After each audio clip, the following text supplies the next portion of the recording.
తనని తాను అఘోరీగా చెప్పుకుంటూ తాను హిందూ పరిరక్షణ కోసమే నేను ఇప్పుడు పనిచేస్తున్నానంటూ అసలు అన్ని దేవాలయాల్లో హల్చల్ చేస్తూ తిరిగినటువంటి శ్రీనివాస్, అతను అసలు అఘోరియే కాదు అంటూ మొదటి నుంచి ప్రముఖ సామాజికవేత్త కృష్ణకుమారి గారు చెప్పేటువంటి ప్రయత్నం చేస్తూనే ఉన్నారు. అది ఈరోజు అక్షర సత్యమైంది. అసలు శ్రీనివాస్ అఘోరియే కాదు, అంగం తనకి ఇన్ఫెక్షన్ అవ్వడం వల్లే దాన్ని తొలగించుకున్నారనేటువంటి పక్కా ఆధారం అయితే ప్రస్తుతం మా దగ్గర ఉంది. కాకపోతే అది చూపించడానికి వీలు కాదు కాబట్టి మీకు మేము అది స్క్రీన్ మీద బ్లర్ రేస్ చూపిస్తాము. మొదటి నుంచి వైల్డ్ వుల్ఫ్ ఛానల్ కానీ అలాగే సామాజికవేత్త అయినటువంటి కృష్ణకుమారి గారు ఏదైతే చెప్పారో శ్రీనివాస్ విషయంలో అది నిజంగా అక్షర సత్యమైంది. ఆయన అసలు అఘోరియే కాదు, అఘోరి ముసుగులో నాకు తాంత్రిక శక్తులు ఉన్నాయి, నేను ప్రత్యేకమైనటువంటి పూజలు చేస్తానంటూ ఎంతోమందిని నమ్మబలికి వారి దగ్గర నుంచి డబ్బులు గుంజుకుంటూ ఉన్న నేపథ్యంలో ఇప్పుడు అరెస్ట్ అయ్యి జైలు జీవితాన్ని గడుపుతూ ఉన్నారు. ఈ నేపథ్యంలోనే అసలు దీని మీద మనం పూర్తి స్థాయిలో ఒకసారి విశ్లేషణ అయితే చేసుకుందాం. ప్రస్తుతం మనతో పాటున్నారు ప్రముఖ సామాజికవేత్త, ప్రముఖ రాజకీయ విశ్లేషకులు కృష్ణకుమారి గారు. మేడంతో మాట్లాడదాం. మేడం నమస్తే. మేడం నమస్తే. మీరు మొదటి నుంచి పదే పదే ఒకటే ప్రస్తావించారు శ్రీనివాస్ విషయంలో. అసలు శ్రీనివాస్ అఘోరియే కాదు, శ్రీనివాస్ ట్రాన్స్జెండరే కాదు, ఒక చిన్న తప్పిదం వల్ల ఆయన అంగానికి ఇన్ఫెక్షన్ అయింది, దానివల్ల దాన్ని తొలగించుకున్నాడు అంతే తప్ప ఆయన అఘోరీ వేషం కట్టి ఇప్పుడు సనాతన ధర్మాన్ని భుజాన్ని మోస్తున్నట్లుగా బిల్డప్ ఇచ్చాడు అంటూ మీరు పదే చాలా సందర్భాల్లో చెప్పారు. ఇప్పుడు అదే వాస్తవం అయింది. మన దగ్గర ఒక ఆధారం కూడా బయటకు వచ్చింది. ఏంటి మేడం అసలు దీన్ని ఎలా చూడాలి? ఇంకా చూడడానికి ఏం లేదు, ఇది వాస్తవం. మరి మీకేంటి, ఏమైనా జ్యోతిష్యాలు తెలుసా, మీరు ఎలా చెప్పగలిగారు అని అనుకోవచ్చు కొంతమంది. అంటే పదే మీరు అసలు ఆయన అఘోరియే కాదని చెప్తున్నా ఎంతమంది మోసపోయారు కదా. అరే ఇప్పుడు కూడా మోసపోతారు, జైల్లో ఉంటే కూడా మోసపోతారు. ఓకే, అంటే ఇన్ని చూసిన తర్వాత కూడా, ఇన్ని చూసాక కూడా మోసపోతారు. అయితే ఈ శ్రీనివాస్ కావచ్చు, ఇంకో ప్రసాద్ కావచ్చు, ఇంకో ప్రసాద్ కాకపోతే ఇంకొకళ్ళు కావచ్చు, లేడీస్ కావచ్చు, జెంట్స్ కావచ్చు. వీళ్ళు పరాన్న జీవుల్లాగా మాకు జనాల అమాయకత్వమే వీళ్ళకి పెట్టుబడి, జనాల దురాశ అత్యాశ వీళ్ళకి పెట్టుబడి, అంతకంటే ఏమీ లేదు. 4 మాటలు చెప్పటం వస్తుంది. ఆ మనిషిని చూసి ఆ మనిషికి ఉన్న కష్టాలు అంటే వాళ్ళ భావోద్వేగాలను అంచనా వేయడం, నథింగ్ బట్ సైకాలజీ, ఎంతో కొంత మినిమం సైకాలజీ. దీనికి ఏమి డిగ్రీలు పట్టాలు అక్కర్లా. అంటే ఒక మనిషిలోని బలహీనతల్ని వారు క్యాష్ చేసుకుంటున్నారు అంతే. ఆ బలహీనత భయమా, అత్యాశ, దురాశ, ఏదైనా కావచ్చు, ఇవన్నీ బలహీనతలే మనిషికి. అయితే ఈ బలహీనతల మీద వీళ్ళు ఏ బలహీనతలో ఉన్నారు అనేది కాసేపు మాట్లాడితే అర్థమవుతుంది. అర్థమయ్యి దాని ప్రకారంగా వాళ్ళ రూట్లోకి వీళ్ళు వెళ్ళి వాళ్ళను తమ రూట్లోకి తెచ్చుకుంటారు. ఫస్ట్ అయితే వీళ్ళు వాళ్ళ రూట్లోకి వెళ్తారు. వెళ్తే వాళ్ళు చక్కగా మనకు ఒక ఆధారం దొరికింది, ఒక ధైర్యం దొరికింది, లేదు అంటే ఏడవటానికి ఒక భుజం దొరికింది అన్నట్లుగా వీళ్ళు ఫీల్ అయిపోతారు. ఫీల్ అయిపోయి మొత్తం ఓపెన్ అప్ అయిపోతారు. ఇప్పుడు ఆ రాధిక పరిస్థితి అదే కదా. రాధి నేను లేకుండా, నువ్వు లేకుండా నేను ఉండలేకపోతున్నాను, ఈ జీవితం నీది తట్టుకోలేకపోతున్నాను, నా వల్ల కావటం లేదు రాధి అని మాట్లాడాడు అంటే అది మామూలుగా భార్యాభర్తలు ఇట్లా మాట్లాడుకుంటే అసలు విడాకులే రావు. ఇవాళ చాలా మందికి ఈ మాత్రం విడాకుల రేటు తగ్గుండేది. ఈ మాత్రం ప్రేమాభిమానాలు లేకే విడాకులు అవుతున్నాయి పాపం. అవును, వాళ్ళకి తెలియదు ఇట్లా మాట్లాడవచ్చు, ఇట్లా మాట్లాడాలి, ఇట్లా మాట్లాడితేనే కరెక్టు అని. సరే, ఏది ఏమైనప్పటికీ ఇక్కడ అర్థం కావాల్సింది ఏంటంటే మన మూర్ఖత్వము, మన అమాయకత్వము, మన దురాశ వేరే వాళ్ళకి ఒక పెట్టుబడిగా మారుతుంది. వాళ్ళు డబ్బులు సంపాదించుకోవడానికి మనం పనిముట్లుగా మారుతున్నాము అనేది అర్థం చేసుకోవాలి. ఇప్పుడు విక్రమార్కుడు సినిమా ఉంది మేడం, చూసాం కదా. ఆ సినిమాలో గుండు కొట్టించుకుంటే లచ్చిందేవి వచ్చేస్తుంది అని చెప్తాడు.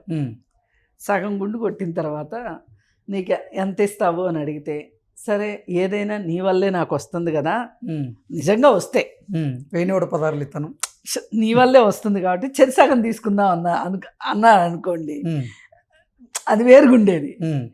కానీ 1116లో 116లో ఇస్తానంటది. కోపం వచ్చేసేసి ఆ గుండు సగం కొట్టి వచ్చేస్తాడు. అయితే ఆ తర్వాత మళ్ళీ ఇంకొకడు వచ్చి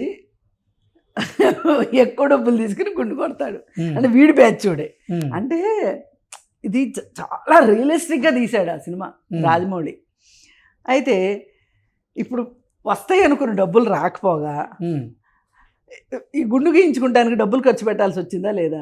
అక్కడ ఏంటి మనకు అర్థమైంది, దుఃఖానికి చేటు అని అర్థమైంది కదా.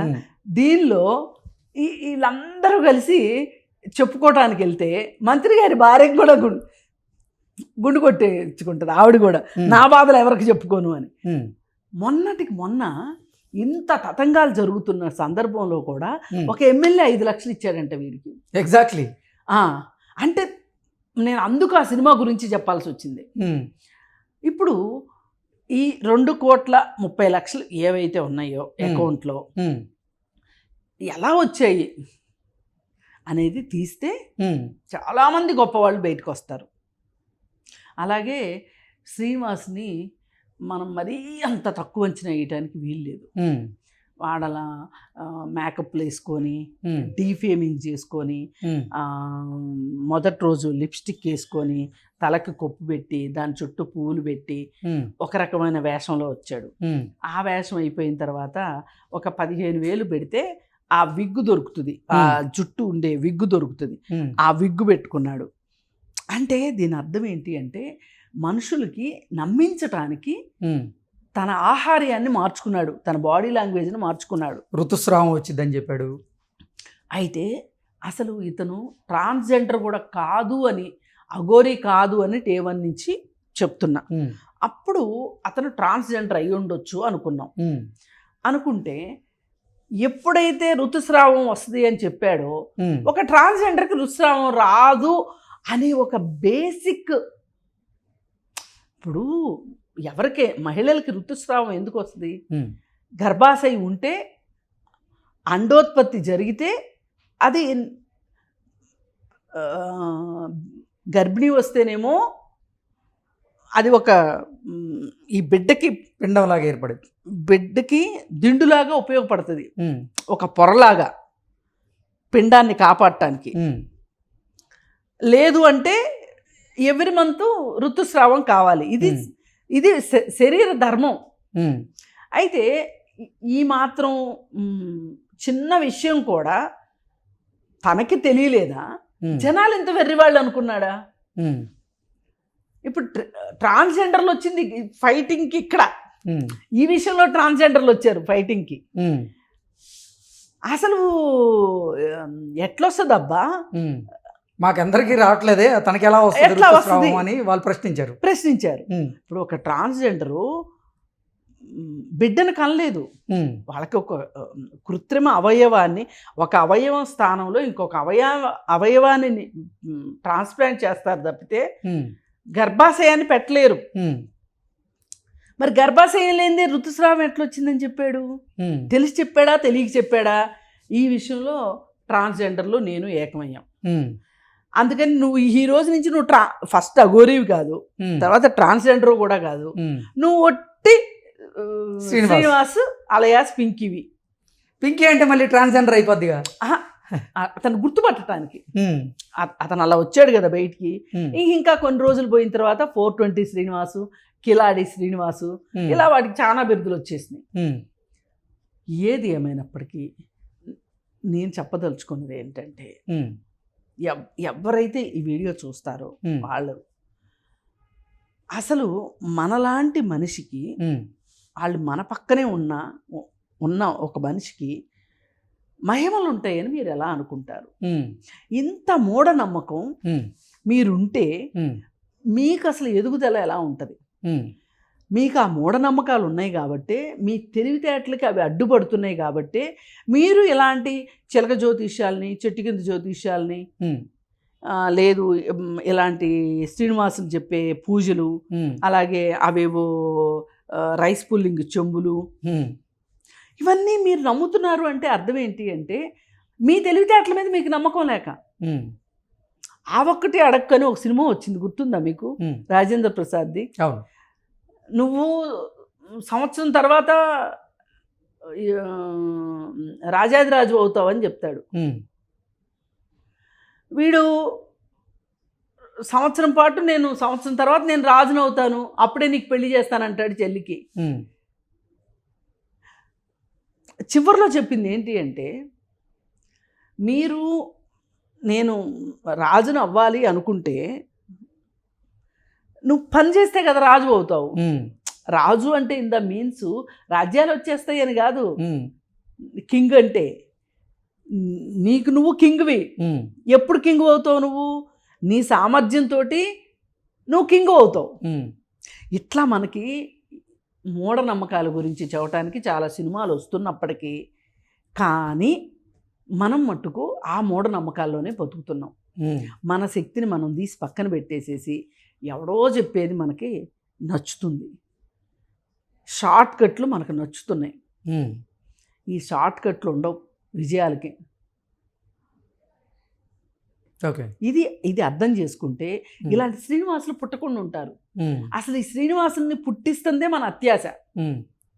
మేడం, ఇప్పుడు శ్రీనివాస్ జైల్లో ఏ సెల్లో ఉన్నారు? అంటే ఇప్పుడు శ్రీనివాసు మహిళా జైల్లో ఉన్నారు. మహిళా జైల్లోనే ఉన్నాడు. మరి శ్రీనివాస్ ఇప్పుడు పురుషుడు అనేది నిర్ధారణ లేదు. స్పెషల్ బ్యారెక్ లో పెట్టారు అతన్ని. అంటే ఒంటరి సెల్లు, దానిలోకి ఎవరు రావటానికి లేదు. ఒకవేళ అతను అంటే బయటకు వచ్చి ఆయన స్నానాలు చేయాలన్నా, స్నానపు గదులకు వెళ్ళాలన్నా కానిస్టేబుల్ ఉంటారు. నేను అడిగేది ఏంటంటే మేడం, శ్రీనివాసు ఒక పురుషుడు, అతనికి మహిళల మీద కోరికలు వస్తున్నాయి, ఫీలింగ్స్ వస్తున్నాయి కదా. అతన్ని తీసుకువెళ్ళి మళ్ళీ మహిళా జైల్లో వేస్తే వాళ్ళని చూసి మళ్ళీ ఇతను బుద్ధి ప్రవర్తన మారదంటారా? కాదు. అక్కడ జరిగింది ఏంటంటే, ఆ రోజు డాక్టర్లను కూడా వీడు కన్ఫ్యూజ్ చేశాడు. మనుషుల్ని ఎట్లా కన్ఫ్యూజ్ చేస్తాడో డాక్టర్లను కూడా కన్ఫ్యూజ్ చేశాడు. కన్ఫ్యూజ్ చేసి వీడు ఒక సర్టిఫికెట్ చూపించి ఏదేదో చేశాడు. ఓకే, చేస్తే వాళ్ళు కూడా నిజమేననుకొని అనుకొని, అంటే ఇప్పుడు ఈ ఫోటో అబద్ధమని నేను అనను, కానీ ఈ ఫోటో వాస్తవం. అయితే అక్కడ మరి ఎంతవరకు వాడు ఇన్ఫెక్షన్ వచ్చే వరకు తీయించుకున్నాడు, మిగతా పాట అట్లాగే ఉండొచ్చు. అయితే దాన్ని బట్టి వాళ్ళు నేను పురుషుల జైలుకి వెళ్ళను అని చెప్పి పేచీ పెట్టాడు. అందుకని ఏం చేశారు అంటే, ఈ లేడీస్ జైల్లో పెట్టి స్పెషల్ బ్యారెక్లో పెట్టారు. కాబట్టి ఏంటంటే అక్కడ ఉన్న మహిళలకేమీ ఇబ్బంది అయ్యే అవకాశం లేదు. అసలు బయటకు వస్తే కదా తాళం వేసి ఉంటుంది ఎప్పటికప్పుడు. మన సినిమాల్లో చూపిస్తారు చూడండి, సెల్లు ఏకాంతరవాసం లాగా పెట్టారు. పెట్టి ఇతను బయటికి వెళ్ళాలి అన్నప్పుడు ఇతనికి బాత్రూమ్కి వాళ్ళ దగ్గరుండి, గార్డుల దగ్గరుండి తీసుకెళ్తారు. అదేమీ పెద్ద ప్రాబ్లం కాదు. ఇప్పుడు ఇంకో 14 రోజులకి వేశారు. వేసి పోలీస్ కస్టడీకి మొన్న 2 రోజులు తీసుకుంటే చాలా విషయాలు బయటకు వచ్చినాయి. ఇప్పుడు కావాల్సింది ఏంటి అంటే, అసలు వీడే ముదురు అంటే మహాముదురు ఇంకోడు మద్రాసులో ఉన్నాడు. ఆ ముదురు వివరాలు ఇప్పుడు తెలిసినాయి. వీడు ఎంత అడిగినా వీడు చెప్పలా. ఎట్లా తెలిసింది ఆ స్టోరీ, ఎట్లా బయటకు వచ్చింది అంటే, ఈ కారు నాది అంటున్నాడు. ఈ కారుకు సంబంధించి కారు ఎవరిది, ఓనర్ ఎవరు అనే దానికోసం చూస్తే అది మద్రాసులో ఒక రాజకీయ నాయకుడు కారు అని తేలింది. అతను అక్కడ ఒక ఆశ్రమం నడుపుతున్నాడు. ఆ ఆశ్రమంలో ఉన్నాడు వీడు. అక్కడ కొంచెం మహిళల అక్రమ రవాణా కూడా జరుగుతుందంట. పైగా వీడి మీద ఒక రేప్ కేసు కూడా ఉంది. కాబట్టి ఒకదానిపైన ఒకదానిపైన ఇప్పుడు రేపు పొద్దున్న రాధిక ఇంకొక కేసు పెట్టింది ఆల్రెడీ మన దగ్గర ఎఫ్ఐఆర్ ఉంది, పెట్టింది కదా. ఇప్పుడు ఏమవుతుంది అంటే, ఇప్పుడు ఒకవేళ బెయిల్ వచ్చింది అనుకోండి, ఇంకొక కేసు పీటీ వారెంట్ తీసుకొని వెళ్ళి మళ్ళీ రిమాండ్కి పంపిస్తారు. పైగా అసలు ఈ 2,40,00,000 ఏంటో తేలాలి ఫస్ట్. అసలు అవి ఎవరి ద్వారా ఆయన అకౌంట్కి వచ్చినాయి, అది ఎవరిని మోసం చేసి ఆ డబ్బులు గుంజుకున్నాడు అంటే, వారణాసి వెళ్ళి మనం చూసాం. నేను అఘోరిని, నా దగ్గర తాంత్రిక శక్తులు ఉన్నాయి, నేను నా గురించి ఎవరైతే నెగిటివ్గా ట్రోల్ చేస్తున్నారో వారి మీద నేను కొన్ని పూజలు చేస్తాను, ఏం లేదు వాళ్ళు మటాష్ అంటూ కూడా బెదిరించి ఆయన చేసిన వీడియోలు కొన్ని ఉన్నాయి. లేదు ఇలా ఎంతమందిని బెదిరించి వాళ్ళ దగ్గర నుంచి డబ్బులు గుంజుకున్నాడు అనేది తెలియాలి కదా అసలు అంటే బయటికి. బెదిరింపులు ఒకటి, వాళ్ళల్లో ఒక భయాన్ని కలిగించి భయం ద్వారా పూజలు చేయించుకుని ఆ పూజల ద్వారా డబ్బులు గుంజుకోవాలనేది ఇతని ఉద్దేశం. ఇప్పుడు కొంతమంది ఏంటంటే నిజంగానే భయపడిపోయి వీళ్ళ దగ్గరికి వస్తారు. కొంతమంది ఏం చేస్తారంటే ఊగిసలాట మనస్తత్వంలో వస్తే గనక వాళ్ళకి పూర్తిగా వీళ్ళు భయాన్ని 70 mm స్క్రీన్లో వేసి చూపించేసేసి భయాన్ని పరిచయం చేసేసి తద్వారా పూజలు చేయించుకుంటారు. భయపడే వాళ్ళ కోసమే ఈ వీడియోలు చేస్తుంది నిజంగా. నేను అందుకే అదేదో నిజంగా ఆయనకి తాంత్రిక శక్తులుండి క్షుద్ర పూజలు తెలుసుంటే ఆయనకి నెగిటివ్గా వీడియోలు చేస్తున్న మనమేం చేయాలి కదా. మనమేం చేయాలి అసలు అక్కడ దాకా ఎందుకు? ఆయన మీద కేసు పెట్టిన పోలీసుల మీద చేయాలి, అలాగే ఆయనకి 14 రోజులు రిమాండ్ విధించిన జడ్జికి చేయాలి, ఇప్పుడు తీసుకెళ్ళి జైల్లో పెడితే ఆ జైలర్కి చేయాలి. ఇంతమంది లిస్ట్ ఉంది ఇప్పుడు. ఆయన అంటూ నిజంగా ఆయన తాంత్రిక శక్తులన్నీ కనుక వాడాలి అంటే ఇంత పెద్ద లిస్ట్ ఉంది. ఆయనకి శత్రువుల లిస్ట్ చాలా పెద్దగా ఉంది. అందుకని శ్రీనివాస్ ఇవేమీ చేసే వ్యవహారం కాదండి ఇది. అందుకోసం మనం తెలుసుకోవాల్సింది ఏంటి అంటే మంత్రాలకి చింతకాయలు రాలవు. ఇప్పుడు నిన్న మొన్న నాకు ఇంకో విషయం తెలిసింది. ఏంటి అంటే ఒక అబ్బాయికి పెళ్లి కుదరట్లేదు అంటే ఓ 4-5 పెళ్లి సంబంధాలు చెడిపోయినాయి. అంటే అప్పుడు అయ్యవారిని అడిగారండి. అయ్యవారిని అడిగితే మీకు శని దోషం ఉంది, ఆ అబ్బాయికి శని పూజలు చేస్తే గనక మీకు పెళ్లి సంబంధం కుదురుతుంది అని చెప్పాడు అయ్యవారు. అయితే ఫీజు ఎంత అయ్యా అంటే 11,000. వీళ్ళు ఒక నెల మొత్తం మీద కష్టపడితే ఓ 20,000 సంపాదించుకునే వాళ్ళు. వీళ్ళు ఒక్క 3 గంటలు పూజ చేసి పూజారి ఆ డబ్బులు సంపాదించాడు అంటే ఆ పూజారిది తెలివితేటలు అనుకోవాలా, వీళ్ళది అమాయకత్వం అనుకోవాలా? అంటే ప్రపంచం మనం అనుకున్నంత వేగంగాను మనం అనుకున్నంత టెక్నాలజీ తోటి నిండిపోయి లేదు. ఒక ప్రపంచము ఈ మూఢనమ్మకాలు వీటి మీద నడుస్తూ ఉంది. వీడు శివలింగం తీశాడు ఒకసారి. శివలింగం తీస్తే అరర మహాదేవ శంభు అని చెప్పి శివలింగం తీశాడు నోట్లోంచి. అలాగే ట్రాన్స్జెండర్ అమ్మాయి, ఒక అమ్మాయి, మేము పనిచేసే గ్రూప్లో ఉండే అమ్మాయి పేరు ఏదో గుర్తులేదు, మాధురి అనుకుంటా. ఆ అమ్మాయి శివలింగం తీసింది నోట్లో నుంచి, మాధురి. అయితే ఈ మాధురి గురించి ఇంకొక ఆమె ఉంది ఎనలిస్టు. అఘోరిని బాగా ఏది సతీ సుమతి తట్లో మొగుడిని మోసినట్టు మోసింది ఒక ఆమె, ఎవరో ఎనలిస్టు. ఆ ఎనలిస్టు మాధురిని తిడుతుంది. పూనకాలు వచ్చేస్తున్నాయి ఆవిడకి, ఓ అని ఊగిపోతుంది. అఘోరిని తిట్టింది, అఘోరిని ఎట్లా తిడుతుంది అని చెప్పి నా దగ్గరికి వస్తే చెప్తాను వాళ్ళ సంగతి అని.